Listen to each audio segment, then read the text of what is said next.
لوگ کہتے ہیں کہ وہ بس فوت ہو گئے. مجھے لگتا ہے ایسے نہیں ہے. میں تو کہتا ہوں یہ باقاعدہ قتل ہے.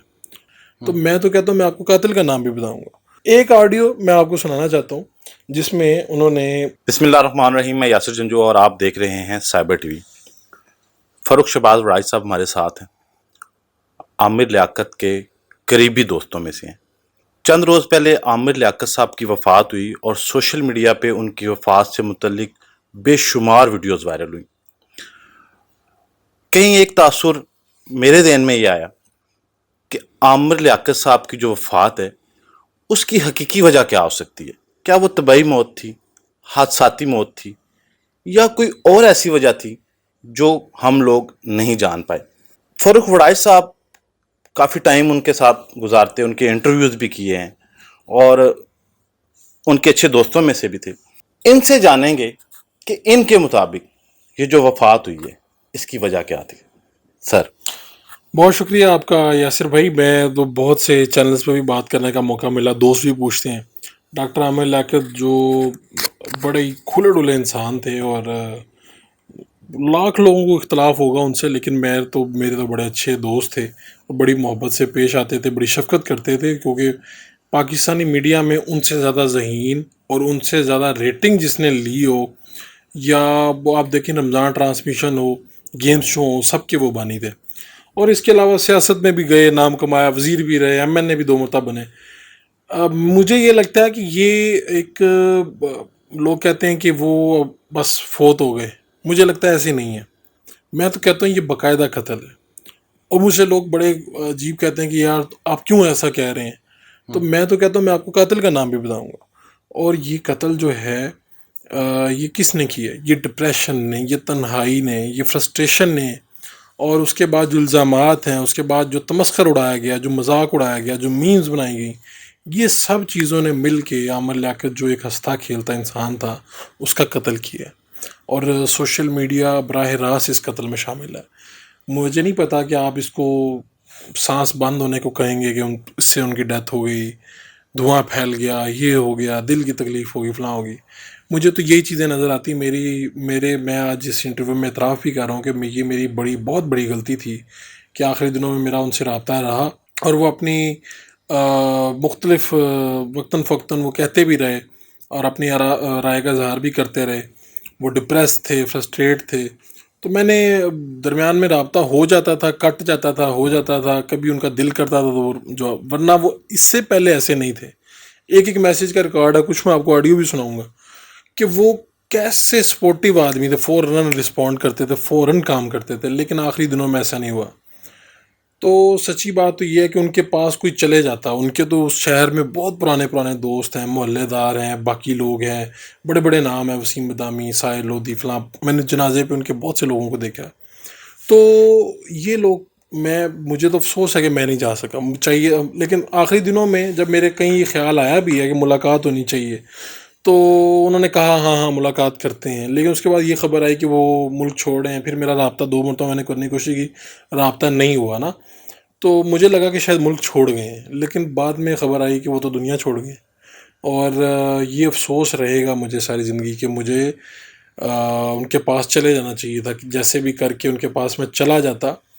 ورنہ جب میری آخری مرتبہ بات ہوئی تو انہوں نے کہا کہ میں اسلام آباد آؤں گا، وہاں اکٹھے ہو جائیں گے، یہ ہے وہ ہے، یہ ساری باتیں. اس سے پہلے انہوں نے لاہور بھی آنا تھا، اور یہ جب تحریک عدم اعتماد والا معاملہ ہوا تو تب بھی وہ نہیں آ سکے. یہ ساری باتیں میں بتا تو رہا ہوں آپ کو، لیکن ساتھ میں یہ بھی بتانا ضروری سمجھتا ہوں کہ یہ ان کی جو اہلیہ ہیں، جن کا ظاہری بات ہے ابھی تک ہمارے قانونی معاملات کے مطابق ان کا وہ نہیں ہوا خلا والا معاملہ.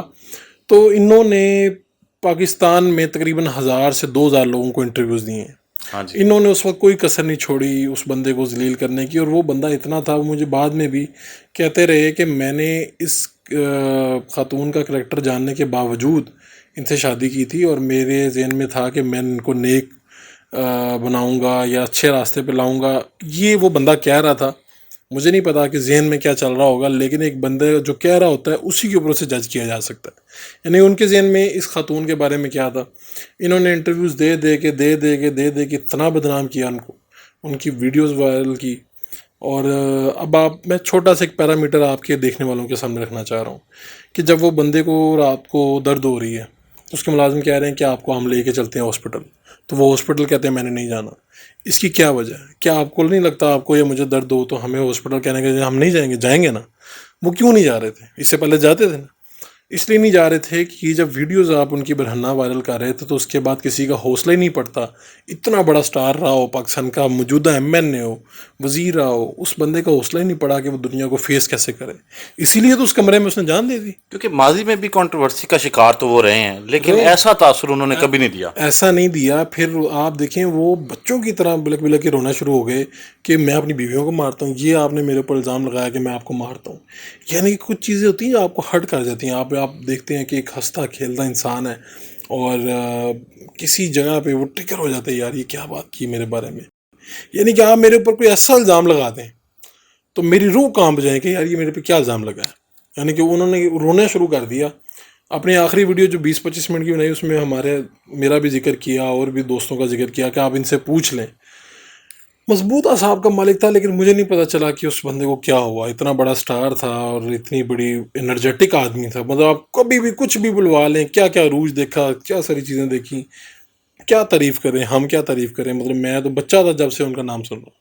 تو بعد میں مجھے تو یہ شرف ملا کہ میں دوستی ہو گئی، اچھا تعلق ہو گیا. وہ میرے تعارف کرواتے تھے، محبت کرتے تھے. ٹویٹر پہ ادھر جہاں کبھی کوئی بات ہوئی ہے فوراً رابطے میں آ گئے ہیں. تو خیر میں تو یہ ساری چیزوں کا سبب یہ ہے کہ اب لوگ جا کے ان کے وارث بھی بن رہے ہیں، یہ تھا وہ تھا. مجھے میرا دکھ اپنی جگہ پہ ہے، لیکن جو پاس لوگ تھے، جو پرانے دوست تھے، جو جگری یار تھے، وہ کہاں غائب ہوئے. ان کو چاہیے تھا وہ پاس چلے جاتے.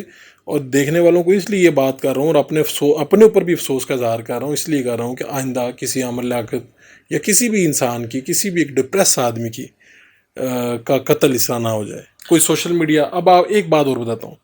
ایک ڈاکٹر ضمیر اختر نقوی ہیں جن کی بڑی وائرل ہوتی ہیں میمز وغیرہ، جو فوت ہو گئے، کراچی کی عالم ہیں. ان کو نیپال اور دوسرے معاملات سے جانا جاتا تھا. مجھے ان سے بھی ملنے کا اتفاق ہوا ہے. ایک علمی آدمی تھا، لیکن ہم نے اس کی میمز اتنی بنائی. ٹھیک ہے وہ ان کا ایک سٹائل تھا. یار وہ بندے میں نے دیکھا کہ میں جب انٹرویو کرنے گیا ہوں تو انہوں نے مجھے کہا کہ میرا سب سے بڑا دکھ یہ ہے کہ میرے سے جو بھی بات کرنے آتا ہے میرے علم پہ بات نہیں کرتا، میری میمز پہ بات کرتا ہے.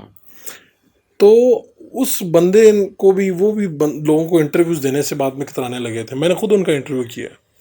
تو یہ میرے سامنے ایگزامپل ہے باقاعدہ. یہ کیس اسٹڈی کہیں پہ ہونی چاہیے، پڑھانا چاہیے یہ کہ آپ ہمیں لوگوں کو بتانا چاہیے کہ یار زیادتی نہیں کرنی چاہیے. میمز کا ایک لیول ہوتا ہے، بس ٹھیک ہے. کوئی ایسا نہ ہو کہ کوئی اپنی جان ہی لے لے یا کوئی اپنی جان دے دے. یہ دی ہے نا جان انہوں نے. تو اس کا ذمہ دار یہ سوشل میڈیا ہے، جس میں ہم سب لوگ شامل ہیں جو ان پہ ہنستے رہے ہیں. جو لوگ ان کی میمز بنا کے ان پہ ہنستے رہے ہیں وہ لوگ شامل ہیں. آپ سے اکثر جو ہے ان کی وائس نوٹ کے تھرو بھی، کالز پہ بھی بات چیت ہوتی رہتی تھی. کوئی ایسا وائس نوٹ جو آپ نے ابھی دوبارہ سنا ہو اور آپ بہت افسردہ ہوئے ہوں؟ یاسر بھائی میں نے جب یہ ہوا ہے نا تو اب میں آپ کو بتاتا ہوں. مجھے وہ کہا کرتے تھے کہ مجھے اپنے بچے بڑے عزیز ہیں، لیکن خیر جو بھی ان کی ازدواجی زندگی ہوئی، جو بھی معاملات ہوئے، تو ٹھیک ہے میں مانتا ہوں ایک حد سے زیادہ جذباتی بھی تھے. لیکن آپ کے دوست ہیں نا تو آپ کے کام کے لیے پاگل آدمی تھا. تو میں نے نا پھر جیسی یہ خبر آتی تو میں نے نا اپنے موبائل کا میسیج نکالا اور میں ان کے وائس نوٹ سننا شروع کر دی، آخر سے شروع سے آخر. کسی کام پہ سرا رہے ہیں، کبھی کچھ. جب دوسری شادی ہوئی تب بھی رابطہ ہوا، مبارکباد، یہ وہ. تیسری ہوئی تب بھی، بلکہ میری برتھ ڈے پہ انہوں نے میسیج بھیجا کہ آپ کیا برتھ ڈے کے میسیج وغیرہ. ایک دوست گیا ان کے پاس، انہوں نے کہا جی میں فاروق کا دوست ہوں، ان کی برتھ ڈے آپ میسیج دے دیں. وہ میسیج پڑا ہوا ہے میرے ٹک ٹاک پہ یا یوٹیوب پہ کہیں پہ. تو انہوں نے کہا یار یہ فاروق بھائی آپ یہ میسیج لینا چھوڑیں، اب شادی کا بتائیں، شادی کب ہو رہی ہے اس کا میسیج دیں. اور ان کے ساتھ وہ خاتون بھی موجود تھی. ایک آڈیو میں آپ کو سنانا چاہتا ہوں جس میں انہوں نے اپنے کریئر کے حوالے سے وہ جو پریشان ہوئے جو بات کی، وہ میں سناتا ہوں آپ کو. نہیں میں لاجز میں نہیں ہوں، میں تو بھی کراچی میں ہوں. میں تو کراچی میں بھی ہوں. یہاں مجھ سے کسی نے بات کی تھی. بات یہ کہ لاجز تو میں آؤں گا، آنا ہے. میرا کیا ہے بھائی، آپ کو پتہ ہے میرے پاس تو آواز ہے، زبان ہے، اور میں ٹویٹر پر اس کو جواب دے رہا ہوں. اور میں کسی کو ظاہر ہے کہ اپنا فاروق بھائی میری کوئی خاندانی اور ذاتی پارٹی تو ہے نہیں. یہ تو وہ لوگ تھے جنہوں نے مجھے تباہ کر کے رکھ دیا یار. میرا پولیٹیکل کریئر تو چھوڑیے، میرا میڈیا کا کریئر تباہ کر دیا.